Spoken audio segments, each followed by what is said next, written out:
Nah, Ali pasti ada yang sama dengan Bani Ishak, Yahudi asli itu loh, bukan Yahudi KW. Yahudi ada dua, asli sama KW itu. Itu harus dibuktikan gitu.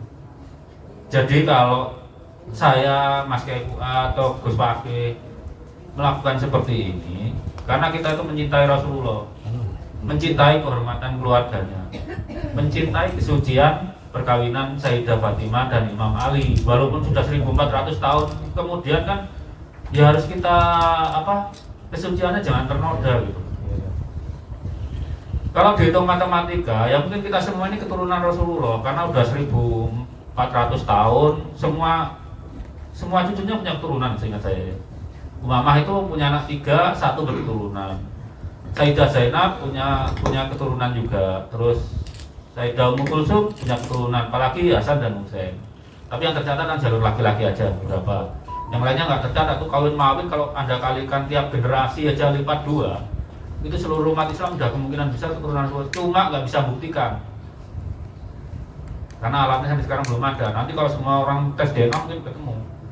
Tapi lah sekitar 1,8 miliar orang masing-masing sekitar 7 juta itu susah. Makanya jalur laki-laki yang muda dalam hal ini Balawian mengklaim jalur laki-laki dan klaimnya gagal. Gak usah lihat ketemu atau enggak, itu klaimnya gagal karena mereka nggak ada miripnya dengan Yahudi Wahanim, juga nggak ada, apalagi dengan yang paling kuat mana, Bani Saidiyah ya, itu juga nggak ada ketemunya. Kakek bersamanya itu nggak 1400 tahun yang lalu. Makanya sepanjang apapun, kalau jalur laki-laki sampai ketemu ya Adam itu masih ketemu. Buat yang jalur lain, yang bukan jalur laki-laki, karena nggak bisa mengklaim sebagai cucu, tapi kan bisa menjalankan kewajiban sebagai cucu. Misalnya menjaga kesucian pernikahan Sayyidah Fatimah dengan Sayyidina Ali itu. Kalau yang jadi ada parasitnya kita bersihkan. Kita kasih obat parasit. Parasit ambul. Gitu. Jadi itu Tuhan sudah menyediakan bahwa salah satu fungsi genetika itu menjaga kesucian perkawinan. Kalau misalnya nih jelek-jeleknya ya istri kita diselingkuhi. Kalau selingkuhnya adik kita kan nggak ketahuan, kromosom-nya sama, bapaknya sama. Tapi pakai autosomal DNA ketahuan. Bagaimana kalau 5.000 tahun yang lalu di DNA itu? Karena berubahnya itu kan bagian yang tidak berkombinasi dengan pihak ibu itu 57 juta bahasa. Sebanyak-banyaknya Anda berubah dengan bapak Anda, itu paling banyak 9 titik. 9 bagi 57 juta berapa? Kecil sekali kan? Kita DNA kita dengan Y ada, itu masih 99,8% sama setelah hampir 300.000 tahun. Itu masih sama.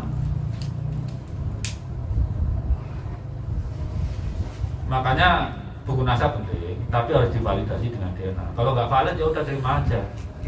Kitab nasab penting tapi harus divalidasi. Karena kalau catatan DNA itu nggak tiap generasi dicatat. Yang loncat 1.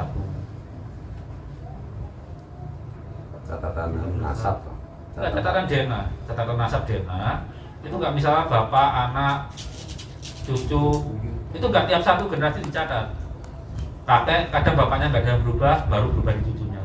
Tapi itu kan ada semua di catatan kita, di DNA kita ada. Betul. Kalau SNP itu sekali dicatat 1 miliar tahun lagi nggak berubah.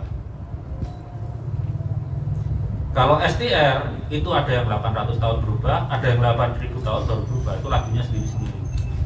Makanya genetika itu harus kan tetap ada matematikanya, ada statistiknya.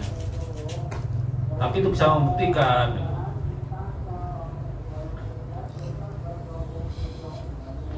Ini sekali tercatat di darah kita nggak bisa dihapus. Dan berapa jumlah sel kita? Kalau Anda dewasa itu sekitar 30 miliar. Menghapus 3 miliar itu kan sama dengan 3 miliar salinan buku. Ngubahnya bagaimana? Nggak ada kan? Nggak ada yang bisa ngubah. Allah sendiri itu yang mencatat.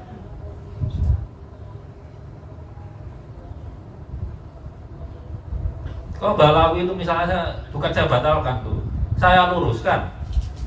Nah cerita batal itu kan berarti putus. Saya luruskan kakekmu harusnya ini loh. Bukan Ali kan? Iki lho, Ben. Bukan, ya mungkin Ali kakeknya tapi bukan dari laki-laki. Masih mungkin karena sebagai muslim masih mungkin. Tapi kalau jalur laki-laki udah nggak mungkin. Mereka udah nggak ada dengan bedanya dengan Bani Kohanim itu sekitar 48.500 tahun lalu kakek bersamanya. Imam Ali kan baru 1400. Itu bisa dihitung kakek bersamanya itu dengan catatan ada yang ada di darah mereka. Nah, buat bapak-bapak mungkin yang punya putra putri ya suruh belajar. Nggak hanya agama aja, kita kan muslim tuh ada 2 ayat ya, ayat yang tersurat dan tersirat kalau saya bilang itu kita pelajari. Kalau dari dulu bangsa Indonesia kuat ini ya nggak mungkin kita sampai kena masalah Balawi terus langsung percaya. Semua itu kan harus dikonfirmasi secara sains. Saya nggak bisa, karena saya bukan tukang khotbah, jadi kalau bicara agak tidak beraturan. Kalau mau tanya jawab ya silahkan. Nanti suatu saat mungkin perkara ini selesai. Kalau udah mungkin tes DNA murah. Tes DNA itu tahun 2000-an tuh masih sekitar 1,5 miliar per orang gitu ya. Makanya dulu penandanya dikit-dikit banget. Waktu studi DNA ya itu cuma pakai 6 penanda. Kemudian 2009 itu udah 12. Waktu itu harganya masih $10.000 per orang tuh. Sekarang $350 udah bisa. Mungkin yang punya cucu nanti tes dari $50-an. Kalau udah kayak gitu orang nggak mungkin menyembunyikan nasab. Atau negara harusnya menyediakan untuk melayani rakyat masyarakat lebih tepat dari segi kesehatan, dari segi apa mungkin? Bisa, insya Allah, asal semua orang mau bayar pajak ya. Nah itu. Kalau di Cina orang nggak bisa nyembunyiin nasab, semua laki-laki udah didata loh DNA. Sekitar 700 juta laki-laki Cina itu didata. Jadi mereka nggak bisa merkosa orang terus hamil terus nggak ketahuan, nggak bisa. Udah pasti ketahuan. Nggak bisa ngaku keturunan Nabi ya? Nggak bisa. Di Cina itu bukan nggak ada sayidnya, Chengho itu kan sayid tuh. Tapi ya nggak ada yang ngaku-ngaku keturunan Nabi. Semua orang setara di Cina tuh, mau keturunan Genghis Khan kayak keturunan Nabi Muhammad, keturunan Nabi Daud. Kalau di Cina setara, semua kewajibannya terhadap negara sama. Ya itu aja udah dari saya.